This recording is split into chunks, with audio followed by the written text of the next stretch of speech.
Good morning to you all. कैसे हैं आप लोग? Okay, so again I welcome you all in my YouTube channel that is the biology at finger tips by Saurabh Yadav. तो ऐसा है कि रियली मैं वीडियो तो बनाता नहीं हूँ वैसे लोअर क्लासेस के लिए, लेकिन कुछ दोस्तों के छोटे छोटे भाई हैं, उन्होंने कहा कि भैया कुछ वीडियोस जो है आप क्लास 10th और 9th की भी बनाइए। तो मैंने कहा कि रिसेंटली उन्होंने बोला कि भैया देखिए हम लोग की क्लासेस चल नहीं रही हैं, तो इन दैट कंटेस्ट मैंने सोचा कि कुछ चीजें जो उनके बेटरमेंट के लिए होंगी वो सारी चीजें मैं करूंगा। ओके, सो उस कंटेस्ट में मैंने सोचा कि क्लास 10th का जो चैप्टर है that is the life process chapter. Actually अगर बात करें तो पूरी ह्यूमन फिजियोलॉजी की अगर बात करें, digestive system, respiratory system, circulatory system, nervous system, endocrine system, ये सारे अलग अलग सिस्टम जिसके एक एक अलग अलग चैप्टर्स हैं जो हम लोग डील करते हैं in class 11th।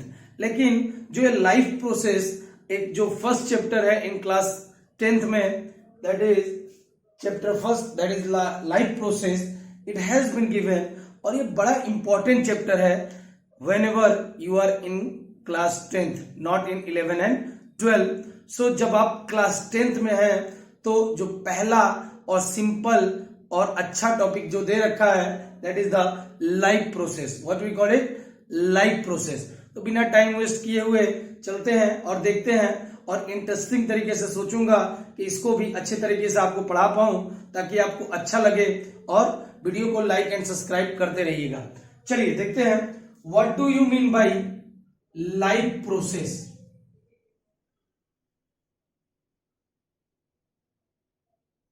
Life process, तो जब आप देखेंगे तो यहां दो टर्म आपको दिख रहे होंगे, लाइफ एंड प्रोसेस।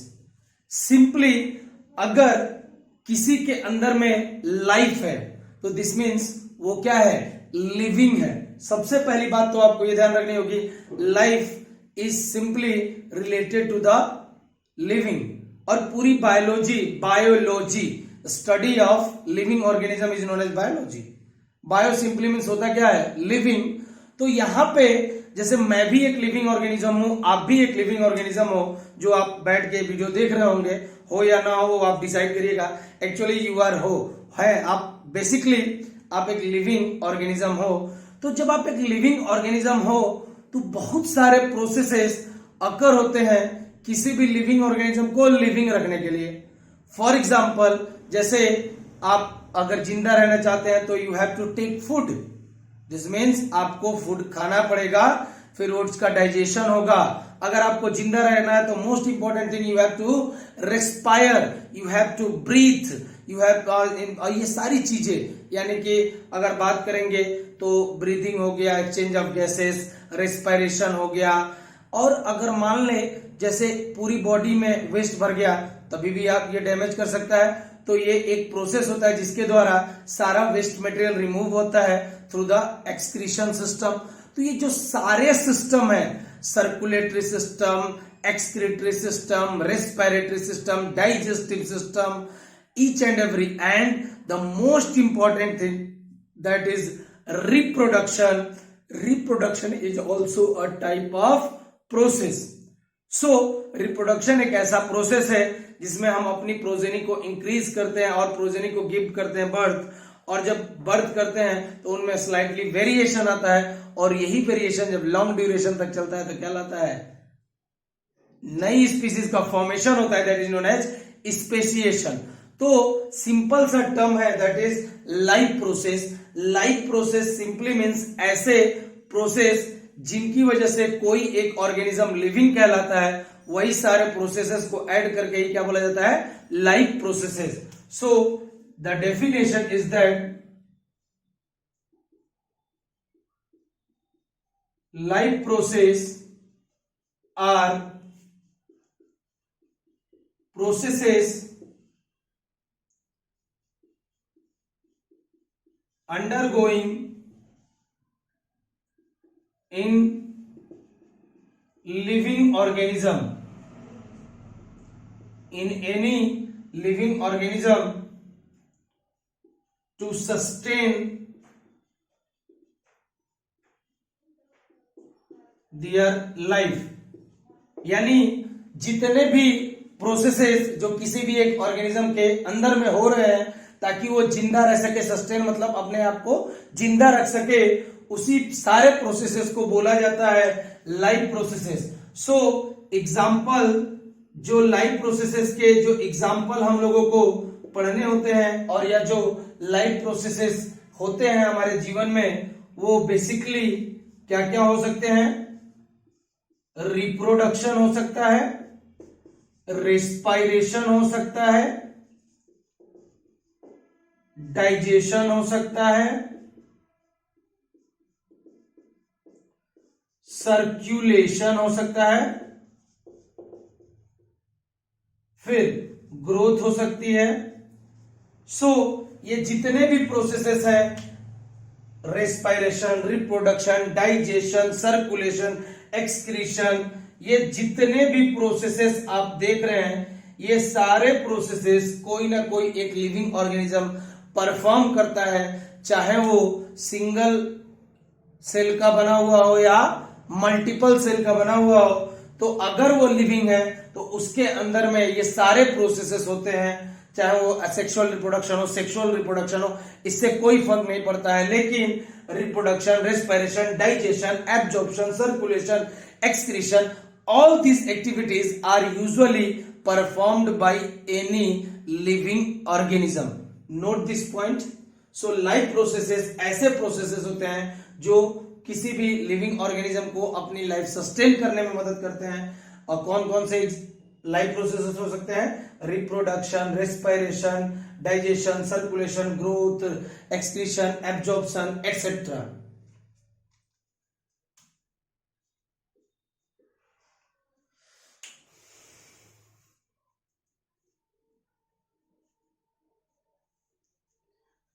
चलिए अब हम नेक्स्ट सेक्शन में देखेंगे कि जो टर्म दे रखा है, what do you mean by living organism. तो जो कोई भी लिविंग ऑर्गेनिज्म, कब हम किसी भी ऑर्गेनिज्म को लिविंग कहेंगे, वो सारे क्राइटेरिया हम देखने जा रहे हैं। तो पहले हम लिखते हैं what do you mean by living organism. Living organism किसको हम लोग लिविंग ऑर्गेनिज्म कहेंगे? तो चाहे प्लांट हो, चाहे एनिमल हो, या चाहे कोई बैक्टीरिया हो, कोई भी हो, उसको हम लोग अलाइव कहते हैं। जो अलाइव होते हैं, जो लिविंग होते हैं, उन्हीं को हम लोग क्या कहते हैं? Living means. So there are some characteristics ना जो डिफाइन करेंगे कि हाँ ये लिविंग है और ये नॉन लिविंग है, ये कर सकता है तो ये लिविंग है। इसके अंदर में जैसे अगर बात करूं मेरी और तुम्हारी, तो अगर तुम लिविंग हो, मैं लिविंग हूं, तो ऑब्वियसली हमारे अंदर में ग्रोथ हुई होगी। क्योंकि देखो सिंपल सी बात है, अगर मेरा जन्म हुआ होगा तो कितने किलो का रहूंगा? ऑब्वियसली 2 से 2.5 किलो। ओके, लेकिन अभी 90 किलो का हो गया हूं। देख ही रहे हो पूरा पोजीशन बिगड़ा हुआ है। इसका मतलब मास बढ़ा है कि घटा है? ऑब्वियसली बढ़ा है, तो दिस मीन्स ग्रोथ हुई है। अगर कोई एक सिंपल प्लांट है, जब आप प्लांट लगाते हो एक छोटा सा रहता है, लेकिन धीरे धीरे धीरे धीरे धीरे धीरे उसकी हाइट क्या हो जाती है? इंक्रीज हो जाती है। भले समय लगता है लेकिन हाइट इंक्रीज होती है। इसका मतलब उसके अंदर में क्या हो रहा है? ग्रोथ हो रहा है। तो ग्रोथ एक क्राइटेरिया है सिंपल फॉर लिविंग ऑर्गेनिज्म के लिए। अगर मैं बोलूं ये कोई पेन है, इसको मैं यहां पे छोड़ के चला जाऊं, 10 साल बाद आऊं, तो ऐसे थोड़ी ना होगा कि एक है, एक से इसके 2 बच्चे हो गए होंगे, बाइनरी फिजन, बडिंग, ऐसा कुछ होगा क्या? नहीं। तो ये एक नॉन लिविंग है जिसके अंदर में उसकी ग्रोथ पॉसिबल नहीं है। सो इसीलिए क्या कहते हैं? द बेसिक डेफिनेशन देखिएगा, एनी प्लांट एंड एनिमल, कोई भी प्लांट और एनिमल जो कि अलाइव है, दैट आर अलाइव, जो जिंदा है, आर नोन एज, उनको क्या बोलेंगे? Living things. यानी जो चाहे वो प्लांट हो, एनिमल हो, माइक्रोब हो, बैक्टीरिया हो, जो भी हो, अगर वो अलाइव है, जिंदा है, तो उनको हम लोग क्या कहेंगे? Living organism. अब अगर बात करें कि what are the characters that distinguish that it is a living organism or a non living organism. तो देखते हैं what is the basic difference, what is the basic difference between living and non-living organism. Okay, तो एक column बना लेते हैं और हम एक एक करके ध्यान से समझेंगे. इधर में मैंने लिख दिया लिविंग ऑर्गेनिज्म और इधर में लिख दिया नॉन लिविंग ऑर्गेनिज्म. ओके, चलिए अगर मैं बोलूं द बेसिक और द पहला, देखो ये पूरा जो आज का लेक्चर है ये एक बेसिक लेक्चर है, तो इतना वरी होने के बाद जरूरत नहीं है. धीरे धीरे हम क्या करेंगे, अपने लेवल को बढ़ाएंगे और हर एक लाइन जो एनसीईआरटी में दे रखी होगी उसको मैं आपको समझाने की कोशिश करूंगा. Don't worry about all this thing. और क्वेश्चन इससे बाहर नहीं आने वाले हैं. अगर आपने नोट्स पढ़ लिए तो ये सफिशियंट है ताकि आपके क्वेश्चन सॉल्व हो जाएंगे. अगर मैं बोलूं द पहला कैरेक्टरिस्टिक्स, अगर बोलूं कि मूवमेंट, मूवमेंट सिंपली मीन्स अगर कोई भी एक लिविंग ऑर्गेनिज्म है तो वो मूव कर सकता है. सपोज, और एक टर्म बड़ा कई बार आप लोगों को कंफ्यूजन करता है, sir what is locomotion and what is movement. तो ध्यान से सुनिएगा, लोकोमोशन एंड मूवमेंट का मतलब क्या होता है. लोकोमोशन और मूवमेंट ये मैं अपने से समझाना चाहूंगा. देखिए मैं लिविंग हूं, ये तो है, क्लियर है, क्योंकि बहुत सारी मेटाबॉलिक एक्टिविटीज मेरे अंदर में हो रही हैं जिसकी वजह से मैं स्पीक कर पा रहा हूं, एनर्जी गेन कर पा रहा हूं. तो मैं एक लिविंग ऑर्गेनिज्म हूं. अगर मैं खड़ा हूं एक जगह पे, ध्यान रखिएगा, I am standing at a fix position, लेकिन मैं अपने हाथों को ऐसे ऐसे ऐसे, मुंडी को ऐसे ऐसे घुमा सकता हूं. तो इसका मतलब कि बिना पोजीशन चेंज किए हुए मैं कुछ चीजें अपनी इधर उधर कर रहा हूं. तो जब आप बिना पोजीशन चेंज किए हुए अपने बॉडी पार्ट्स को घुमा रहे हो, ये कहलाता है मूवमेंट. क्या कहलाएगा? मूवमेंट. जैसे बॉलर है, कोई बॉलिंग कर रहा है, ये क्या है? मूवमेंट. लेकिन अगर मैं बोलूं मैं बोर्ड के इस साइड खड़ा हूं, मुझे यहां से उस साइड जाना है, तो मैं इस साइड से इस साइड आ गया. इसका मतलब मैंने पोजीशन चेंज कर दी. तो जब कभी भी कोई ऑर्गेनिज्म अपनी पोजीशन को चेंज करता है from one location to another location, that is called as locomotion. लेकिन बिना पोजीशन चेंज किए हुए जो चीजें आप कर रहे हैं, मुंडी हिला रहे हैं, डांस कर रहे हैं, ये सारी चीजें क्या कहलाती हैं? मूवमेंट. क्या कहलाएंगी? मूवमेंट. तो द बेसिक डिफरेंस बिटवीन, जहां पे लोकेशन चेंज होगी उसको हम लोग क्या बोलेंगे? लोकोमोशन. जहां पे लोकेशन में कोई चेंज नहीं होगा लेकिन आप अपने हाथों को घुमा फिरा सकते हैं, that is called as movement. Okay, so तो पहला कैरेक्टरिस्टिक्स है, जो भी लिविंग ऑर्गेनिज्म होगा उसके अंदर में क्या देखने को मिलेगा? मूवमेंट. लेकिन जो नॉन लिविंग होगा उसमें आपको मूवमेंट देखने को मिलेगा क्या? नहीं. अगर मैं बोलूं कि ये पेन यहां रखा हुआ है, ओके, कल को मैं आया तो ये पेन चल के यहां पे आके बैठ गया, ऐसा होगा क्या? नहीं होने वाला है. क्यों? क्योंकि ये नॉन लिविंग थिंग है और नॉन लिविंग थिंग मूव नहीं करेगा अनटिल एंड अनलेस उस पर कोई एक्सटर्नल फोर्स ना लगा जाए. जैसे मान लीजिए ये कोई नॉन लिविंग थिंग है, ठीक है, अब मैं इसके ऊपर यहां पे फोर्स लगा रहा हूं, स्लाइड कर रहा है. दिस मीन्स कि जब तक उस पर कोई फोर्स ना लगाओ, ह्यूमन फोर्स या एक्सटर्नल फोर्स, तब तक वो मूव नहीं करेगा. So the first characteristics that is comparing between the living and non living, all living organism show movement but non-living organism doesn't show movement. The second characteristic, that is growth.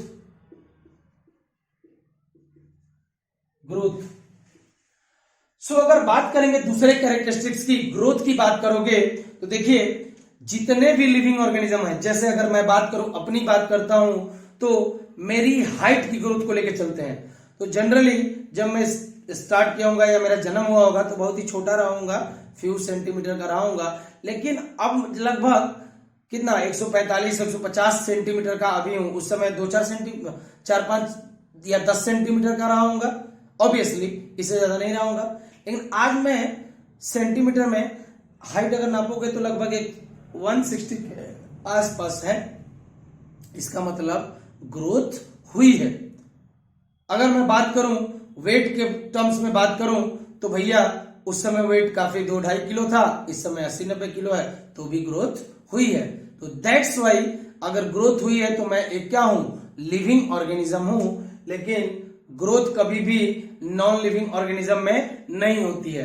कैसे अगर बात करें, अगर बात करते हैं तो जैसे कोई ये रुमाल है, इसका एक स्पेसिफिक वेट है, ओके ठीक है। अब इसको कितने साल भी छोड़ दीजिए, इसका वेट क्या होगा, उतना ही रहेगा, कभी चेंज होने वाला नहीं है।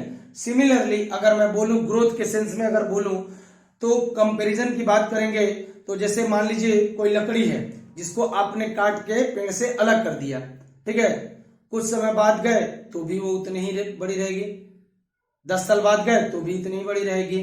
क्यों? क्योंकि बेटा वो किस है, जैसे ही आपने उसको कट किया वो क्या हो गई, नॉन लिविंग, और नॉन लिविंग थिंग्स कभी ग्रो नहीं होती है। फॉर एग्जाम्पल आपके घर में चेयर होगी, ऐसा होता है क्या कि चेयर पहले उसका डायमीटर इतना था, फिर अब डायमीटर इतना हो जाएगा, कोई मोटा होता जाता है उसके साथ वो भी बढ़ती जाती है, ऐसा तो होता नहीं है, ठीक है।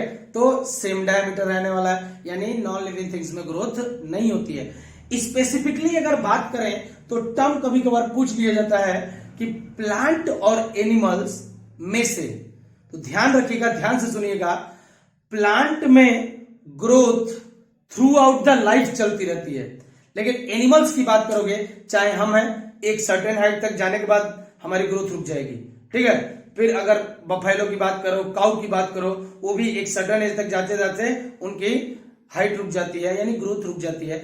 ऑब्वियसली रिपेयर ऑफ टिश्यू चलता रहता है, लेकिन अगर स्पेसिफिक टर्म में बोले तो growth continues throughout the life in case of plant, but growth takes place at to a certain age in case of animals. So जो भी लिविंग होगा उसमें ग्रोथ होगी, नॉन लिविंग जो होगा उसमें ग्रोथ नहीं होगी। और जो भी लिविंग होगा उसको जरूरत लगेगी, नीड करेगा, उसको क्या चाहिए, फूड या न्यूट्रिशन। लेकिन जो नॉन लिविंग होगा उसको न्यूट्रिशन की कोई जरूरत नहीं है। जैसे आप हैं, हम हैं, डेली और डे टू डे वर्क करने के लिए हम क्या लेते हैं, ऑब्वियस सी बात है, कुछ फैट, कार्बोहाइड्रेट, प्रोटीन, लिपिड्स कुछ खाते हैं, क्योंकि अल्टीमेटली ये जो फूड है ये ब्रेक डाउन होता है bye the help of oxygen, यानी कि रेस्पिरेशन होता है, और कॉम्प्लेक्स फूड सिंपल में टूटता है और ये हमें एनर्जी देता है in the form of ATP, adenosine triphosphate, और इसी की वजह से हम अपने सारे डे टू डे वर्क को कर पाते हैं। तो दैट्स वाई अगर कोई भी लिविंग है तो उसको क्या चाहिए, फूड चाहिए, क्योंकि फूड क्या करता है, फूड का ब्रेक डाउन होता है और फूड से हमें एनर्जी मिलती है, और इसी एनर्जी की वजह से हम अपने सारे के सारे लाइफ प्रोसेसेस, चाहे एक्सक्रीशन, चाहे रिप्रोडक्शन, चाहे डाइजेशन, चाहे एब्जॉर्प्शन, कुछ भी प्रोसेसेस है जो लाइफ के अंदर में हो रहा है, मेटाबॉलिज्म, एनाबॉलिज्म, कैटाबॉलिज्म, सारे प्रोसेसेस को हम करते हैं by the help of food. So जो कोई भी होगा लिविंग उसको क्या चाहिए, फूड और nutrition for their growth and development. अब अगर मान लीजिए कोई भी ये चीज है, अगर कोई एक डब्बा है, ठीक है, it is a non living thing. अब ऐसा थोड़ी ना, ले बेटा दही खा ले, लो बेटा ये खा लो, लो बेटा, नाराज नहीं होते, ये खाएगा नहीं खाएगा बेटा, because it is non living organism. So non living organism doesn't require nutrition. जो भी लिविंग ऑर्गेनिज्म होगा अगर वो फूड को खाएगा, दैट फूड के खाने के प्रोसेस को क्या बोलते हैं, ingestion. The process through which food is taken inside the body of any living organism called as ingestion. क्या बोलते हैं उसको, इंजेशन। तो फूड कौन खाएगा, लिविंग कभी भी इंजेक्शन होगा क्या नॉन लिविंग में? फूड खाएगा क्या? चावल दे दो, दाल दे दो, किसी चेयर को खा लेगा क्या? नहीं खाएगा, तो वहां इंजेक्शन नहीं होगा। अगर बात करें इंजेक्शन के बाद में, जब आप फूड खाते हो, so there must be some opening, for example anal opening through which all the undigested and unabsorbed food are removed. This means simply अगर बोले तो एक्सक्रीशन मतलब जो वेस्ट मटेरियल जो हमारी बॉडी में डिपॉजिट होगी, ये कुछ समय बाद बॉडी से बाहर निकाली जाती है in the form of waste, that is known as the feces, or the process through which this feces can be transported outside called as defecation. So simply इस प्रोसेस को अगर एक टर्म में बोले तो एक्सक्रीशन। अगर कोई भी लिविंग ऑर्गेनिज्म होगा तो उसके अंदर में क्या होगा? एक्सक्रीशन। वो वेस्ट मटेरियल अगर उसके अंदर में है तो उसको बाहर निकालेगा by the process known as excretion. किसी भी नॉन लिविंग ऑर्गेनिज्म में एक्सक्रीशन देखने को आपको नहीं मिलेगा। कोई भी लिविंग ऑर्गेनिज्म होगा उसके अंदर में क्या होगा? रेस्पायरेशन।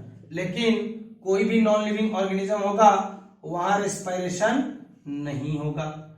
रेस्पायरेशन सिंपली मीन्स होता है, respiration is a process through which a complex food is broken down into simple food by the help of oxygen, that is called as respiration. जब एक कॉम्प्लेक्स फूड छोटे छोटे food में टूटेगा तो ही आपको क्या मिलेगी? Energy in the form of ATP, जिसको आप यूटिलाइज करेंगे और यूटिलाइज होगा आपके सेल के द्वारा, टिश्यू के द्वारा, वही आपको एनर्जी देगा और जिसकी वजह से आप अपना वर्क कर पाते हैं। Last that is reproduction. So reproduction आप किसके अंदर में देखेंगे? दैट इज लिविंग ऑर्गेनिज्म में। और कोई भी रिप्रोडक्शन आपको देखने को नहीं मिलेगा नॉन लिविंग ऑर्गेनिज्म में। ऐसा नहीं है कि मैं इस डब्बे को यहां छोड़ जाऊं और कल के बाद आऊं तो ये रिप्रोड्यूस करके 1 से 2 हो जाए। क्यों? क्योंकि क्या है? Non living organism. ओके, सो जितने भी लिविंग ऑर्गेनिज्म होंगे तो वो रिप्रोड्यूस करेंगे। दिस मीन्स रिप्रोडक्शन चाहे असेक्सुअल मोड से हो चाहे सेक्सुअल मोड से हो, ये कोई फर्क नहीं पड़ता है, लेकिन उनके अंदर में रिप्रोडक्शन होगा। ओके, और the most important thing that metabolism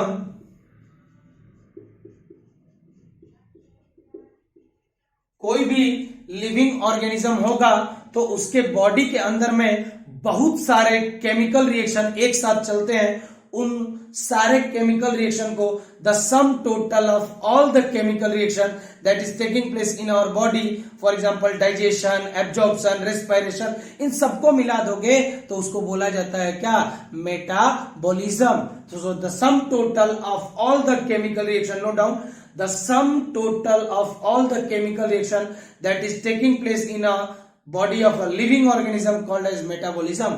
So metabolism आपको देखने को मिल सकती है लिविंग में, लेकिन नॉन लिविंग में कोई भी मेटाबॉलिज्म आपको देखने को नहीं मिलेगी।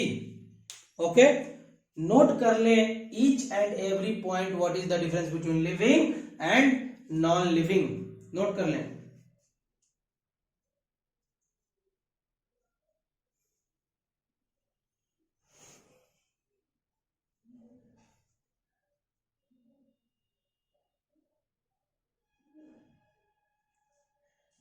चलिए, अगर मैं नेक्स्ट सेक्शन में देखते हैं जो आपके एनसीईआरटी में मेंशन करके दे रखा है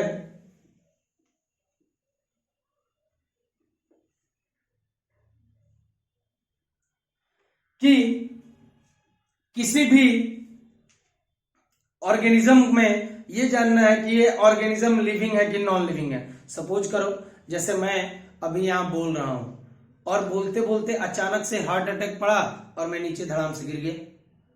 उसके बाद अभी तो कोई जान नहीं रहा कि मैं अकेले रूम में हूं।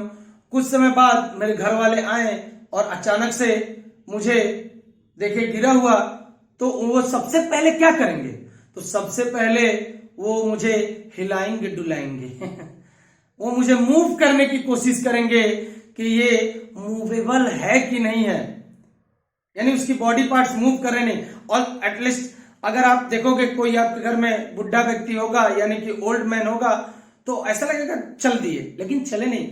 अचानक से देखोगे तो कुछ मूवमेंट उनके पेट में हो रहा होगा, दिस मीन्स उनकी सांसें अभी चल रही हैं। ठीक है, सो जो बेसिक क्राइटेरिया होता है जिससे पहले आप किसी ऑर्गेनिज्म को कहेंगे कि ये लिविंग है कि नहीं, तो उसको हिला डुला के देखोगे, यानी कि बेसिकली मूवमेंट की बात करोगे।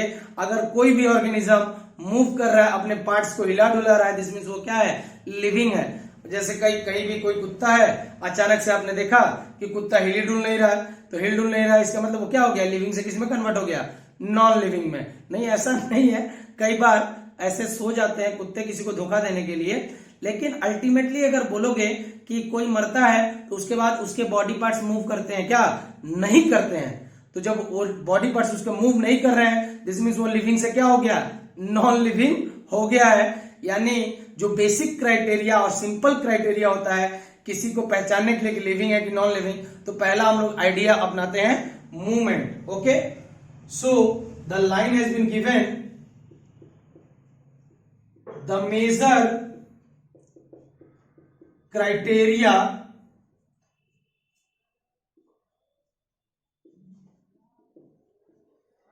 which is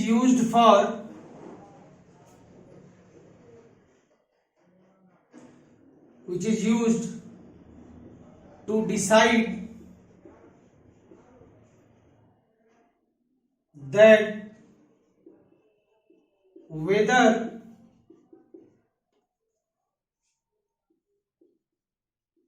someone is alive or not is movement। Okay, so पहला जो क्राइटेरिया है जिसके द्वारा आप पहचान सकते हैं कि कोई बंदा जिंदा है या निपट गया, दिस मीन्स मर गया, दैट इज द मूवमेंट। अगर वो अपने पार्ट्स को क्या कर रहा है, मूव कर पा रहा है, दिस मीन्स वो क्या है, लिविंग है। अदरवाइज वो अगर मूव नहीं कर पा रहा है तो वो क्या है, नॉन लिविंग है। तो पहला क्राइटेरिया है। अगर मूवमेंट की बात करेंगे तो मूवमेंट जो होता है एनिमल्स में और मूवमेंट जो होता है प्लांट्स में, सिंपल ध्यान दीजिएगा, मूवमेंट एनिमल में भी हो सकता है, मूवमेंट प्लांट्स में भी हो सकता है।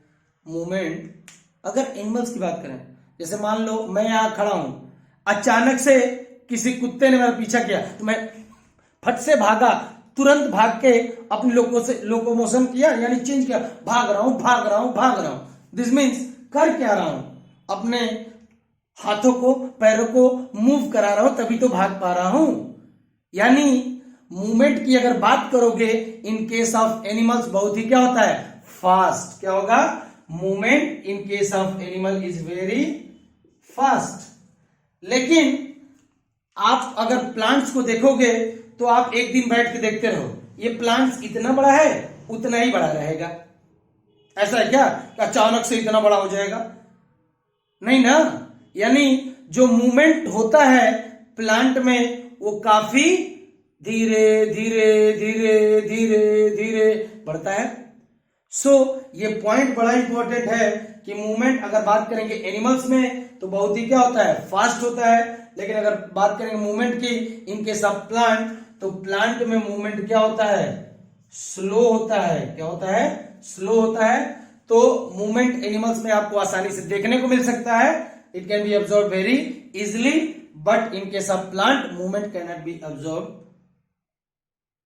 Okay, it can not be observe easily. So movement यहां पे डिफिकल्टी से आपको देखने को मिलेगा। सो अब अगर बात करेंगे कि एनिमल्स, तो basic thing, the basic difference between animal and plants is that animals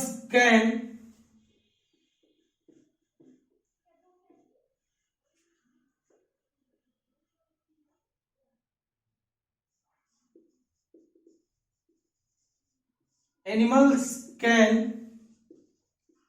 show movement as well as locomotion.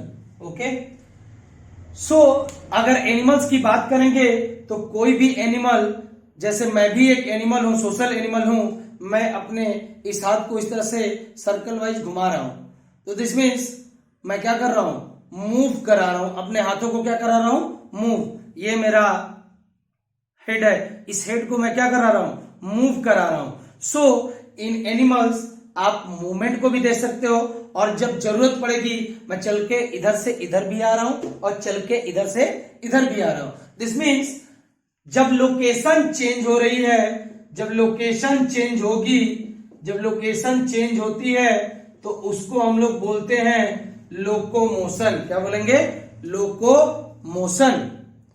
So animal की बात करेंगे तो एनिमल में आपको मूवमेंट भी देखने को मिल सकता है और लोकोमोशन भी देखने को मिल सकता है।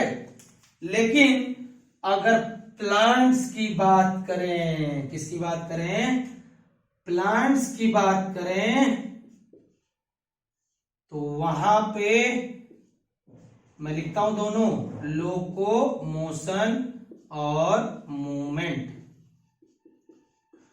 तो अगर प्लांट्स की बात करें तो प्लांट ऐसा होता है क्या, अगर मान लीजिए कि कुछ प्लांट्स हैं जो तमिलनाडु चेन्नई के आसपास में है, कोई एक छोटा सा गांव है, मान लीजिए वहां पानी खत्म हो गया, तो ऐसा ऐसा है क्या कि सारे प्लांट्स ने डिसाइड किया कि अरे यार यहां तो पानी खत्म हो गया, चलते हैं यूपी, यूपी में बहुत पानी है, ऐसे वैसे टहल के आगे। ऐसा कभी होता है क्या, नहीं।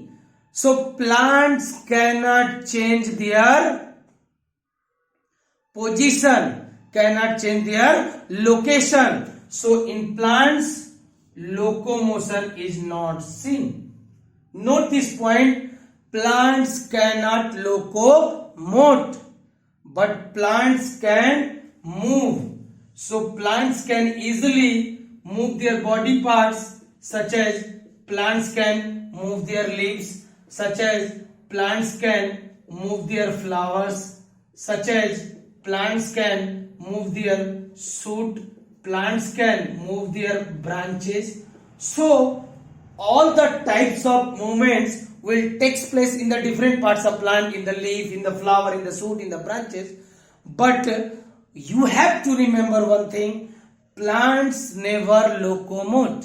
अगर ऐसा रहता तो प्लांट चल के कहां से कहां आ जाते, वहां सर्दी लग, यार आज सर्दी लग रही है, चलो मैं वहां चलता हूं, काफी गर्मी लगती है, ऐसा होता है क्या, नहीं। So plants can not locomote but they can show movement, movement of leaves, movement of flower, movement of shoot और movement of branches can be clearly seen in case of plants. और एक क्वेश्चन बड़ा arise होता है कि sir plants locomote नहीं कर सकते हैं, तो सर्दी में, गर्मी में, ह्यूमिडिटी में, इतने ओले पड़ते हैं, ये सब जगह पे एक ही जगह पे खड़ा होता है। तो माय डियर फ्रेंड, इसीलिए देखिए अगर मैं एनिमल की बात करता हूं, किसकी बात करता हूं, तो जो एनिमल की सेल होती है, वो सेल का सबसे बाहर वाला लेयर होता है सेल मेम्ब्रेन या प्लाज्मा मेम्ब्रेन।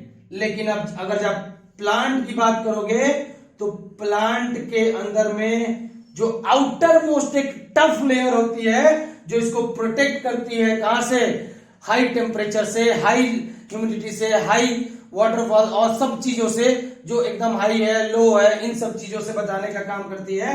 क्या प्लांट के पास में होती है सेल वॉल, क्या होती है, सेल वॉल, जो इसको प्रोटेक्ट करती है from harsh and fast condition से। So this is the basic difference between plant and animal, that plant cell contains cell wall but the animal cell doesn't contain cell wall. क्योंकि जैसे ही animal को लगेगा कि अरे बारिश हो रही है, वो कहां चला जाता है, किसी जगह जाके छुप जाएगा।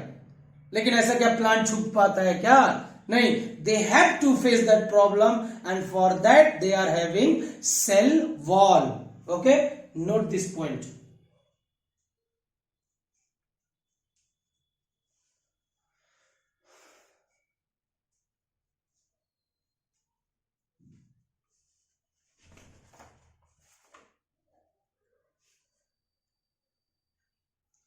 Okay,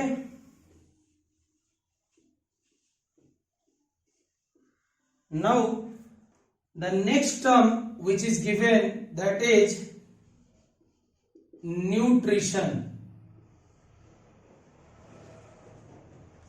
So what do you mean by nutrition and what is the importance of nutrition? These are the some points which has been given in your book कि ये न्यूट्रिशन होता क्या है.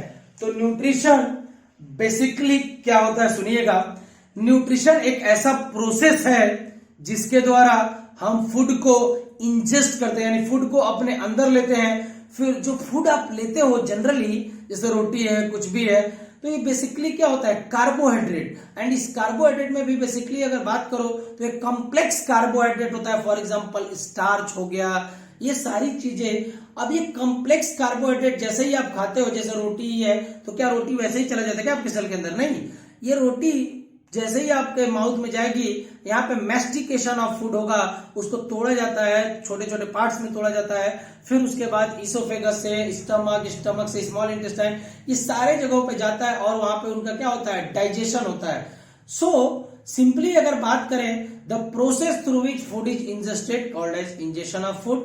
उसके बाद कॉम्प्लेक्स फूड सिंपल में टूटता है और टूट के आपको क्या देगा, energy. Then this process is called as nutrition, which can, जहां पे आप किसी भी फूड को खाओगे, रेस्पिरेशन होगा, वो टूटेगा कॉम्प्लेक्स से सिंपल में, ताकि वो आसानी से एब्जॉर्ब होगा आपके सेल के अंदर में. So this whole process is called as nutrition. So the definition is the process of taking food inside the body, this is known as ingestion. Okay, and converting it into smaller molecule, that is called as respiration, so that which can be easily absorbed in blood and lymph, called as nutrition. इसी पूरे process को क्या कहते हैं, nutrition. जैसे कोई food लिया, उसको मैंने खाया, ये कहलाएगा इंजेशन. उसके बाद ये कॉम्प्लेक्स फूड है. अगर मैं बोलूं जैसे स्टार्च एक पॉलीसेकेराइड है और ये इसको हम लोग कॉम्प्लेक्स कार्बोहाइड्रेट कहेंगे. और ये complex carbohydrate in the presence of oxygen टूटेगा ग्लूकोज में. किसमें टूटेगा, ग्लूकोज में. सपोज कर लीजिए, जो कि एक क्या होगा, simple carbohydrate. Okay, so the process through which a complex carbohydrate, that is starch, broken down into a simple carbohydrate, that is glucose, this whole process is called as respiration. Now this glucose can be easily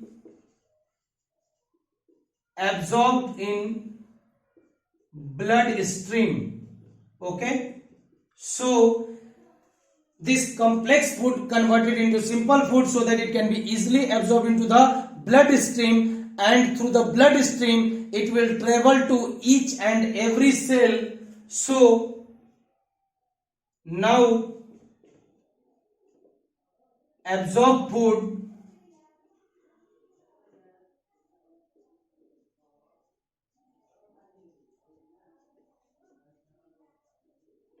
tissue.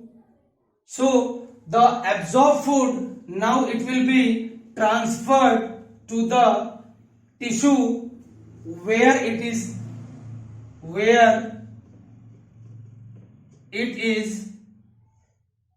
utilized.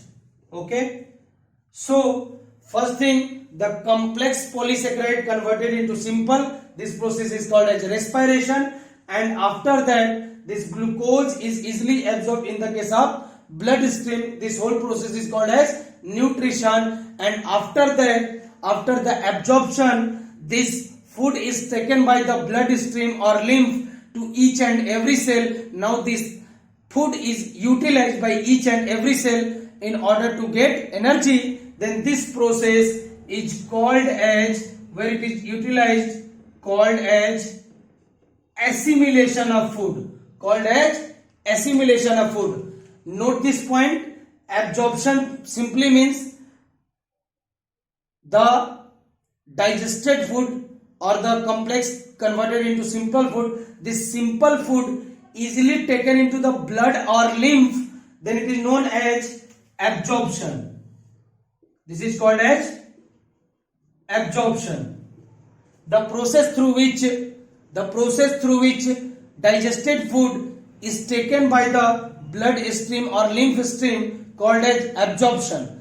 And the assimilation simply means when the absorbed food is taken up by the tissue or cells in order to get energy, that is called as assimilation. Note this point.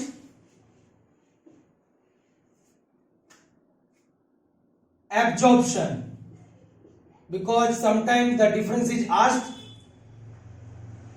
It is a process through which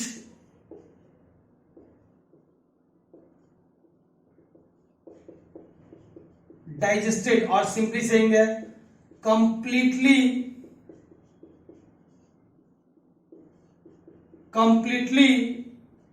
digested food is taken into or is transferred to blood or lymph. So जब food जो होगा, वो जो digested food है वो आसानी से पास हो जाएगा ब्लड और लिम्फ में, तो उस प्रोसेस को बोलते हैं क्या? एब्जॉर्प्शन. क्या बोलेंगे? एब्जॉर्प्शन. और दूसरा जो है assimilation.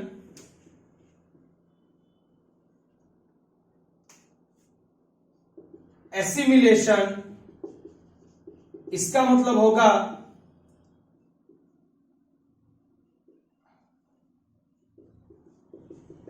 it is a process in which absorbed food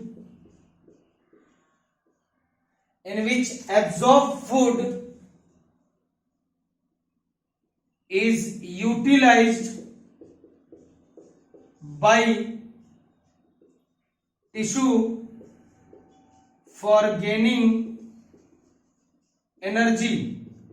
Okay, so this process is known as, or the process through which absorbed food is utilized by the cell or tissue called as assimilation. So आज का जो lecture था ये basic lecture था. तो अगर आपको ये लेक्चर अच्छा लगा हुआ हो तो please kindly subscribe and like button को जरूर क्लिक करें, ताकि और जो भी कमेंट्स है अपने वैल्यूएबल कमेंट्स देते रहें, ताकि मैं आप लोगों की निरंतर हेल्प कर सकूं. Thank you all.